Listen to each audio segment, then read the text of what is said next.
Hi, my name is Stuart Gethner, and I was asked by our Alumni Association to give a talk on how a pharmacist could be so interested in real estate investing that he ended up teaching the classes. Well, to tell you the truth, it all started with my St. Louis College of Pharmacy education. In fact, I'll never forget the first time I saw the St. Louis College of Pharmacy. My friend Stuart Savitz invited me to go with him down to find an apartment. He had been accepted to the WashU Law School. And I had applied to various pharmacy schools and been accepted into a few and had already made up my mind, but I hadn't seen the St. Louis College of Pharmacy. So I thought I'd go with him for a trip just to check it out. And I made an appointment with one of the student affairs gals. Her name was Maureen Haig, and I'll never forget her. We had an appointment for me to show up. It was a Friday between 12 and 1. And as fate would have it, we hit some traffic on the way down from Chicago to St. Louis. And I didn't get there till after 3 o'clock. And that nice lady was still waiting for me with open arms and a big smile. And mind you, this was before cell phones. This was before car phones. And she was so patiently waiting. And I got a wonderful tour of the campus. And I got to meet the two deans. I got to meet the Dean of Student Affairs, at the time was Taylor Lindhorst, and the Dean of the school, and his name was Byron Barnes. And these gentlemen were so nice and passionate about pharmacy and being a pharmacist that I felt so welcome that I knew that I was going to enroll for good at the St. Louis College of Pharmacy.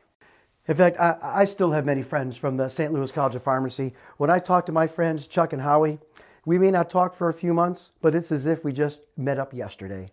And to be honest, it's my friends Robin and Tim and Jerry that I live in Scottsdale, Arizona to begin with.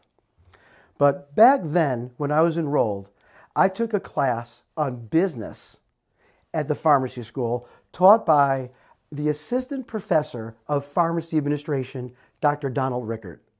Who has pharmacy schools teaching business classes? Well, we did. And one of the key principles that Dr. Rickert taught me was that it's not how much money you make, it's how much money you keep. Later, I was a technician for the Walgreens over up in St. Ann, and when I moved to Arizona, Walgreens transferred me so that my service would be joined from St. Louis to Arizona, and then I passed my boards and became a pharmacist.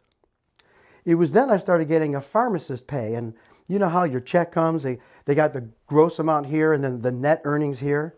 Well, I felt that that was kind of backwards. In fact, the gross amount should be the amount down here because it's gross how much money they take out in taxes. So it was then I started looking for a way to legally and ethically keep more of my hard-earned money. So I learned that a typical $150,000 house in St. Louis can generate for me approximately $4,000 a year in just active cash flow. And just that's just on the rents. But there are other hidden gems in real estate investing that help create additional passive cash flow. For example, with my typical $150,000 house, I would put down, say, 20%. And for those of you who remember Farm Calc, that's going to be about $30,000. But that would leave a balance of $120,000. A 5% interest-only payment would yield a $500 monthly payment. But let's not forget some other expenses we're going to have, like property taxes and insurance.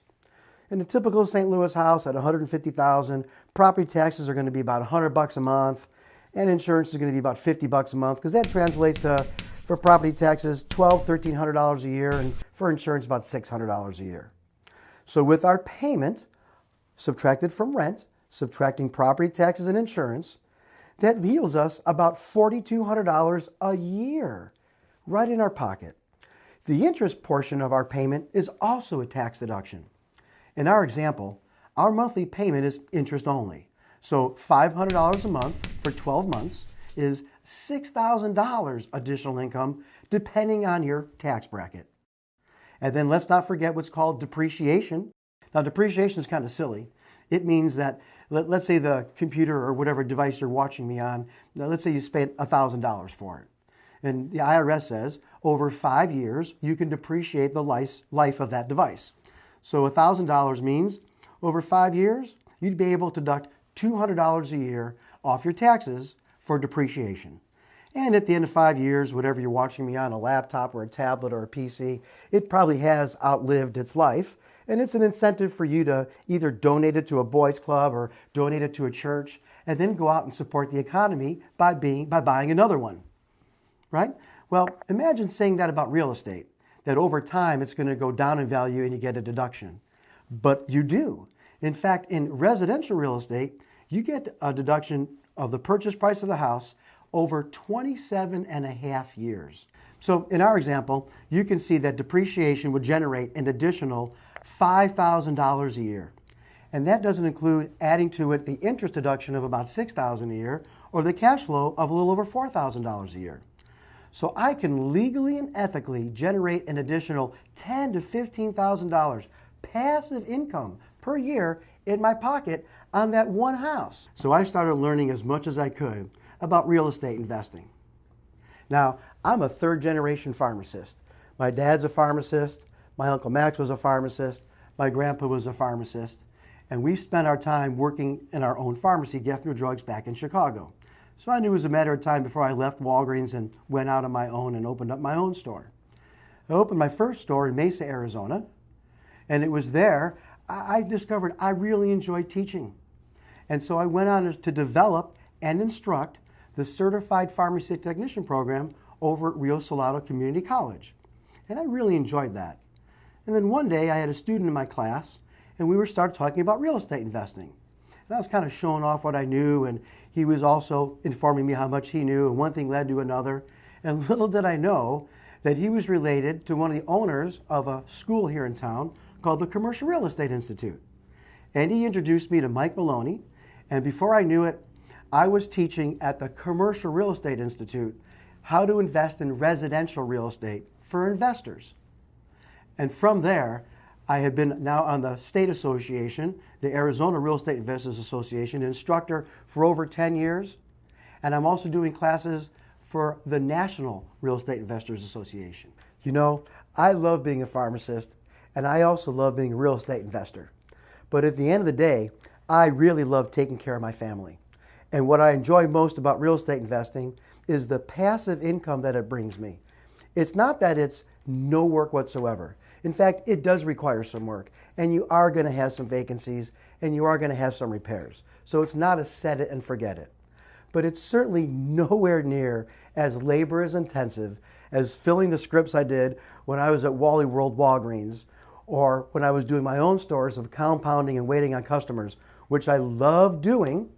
But it's nice to have that extra income knowing at the end of the day, when I want to retire, I've got not just a nest egg saved up, but I still have continuous passive cash flow coming in regardless where I live.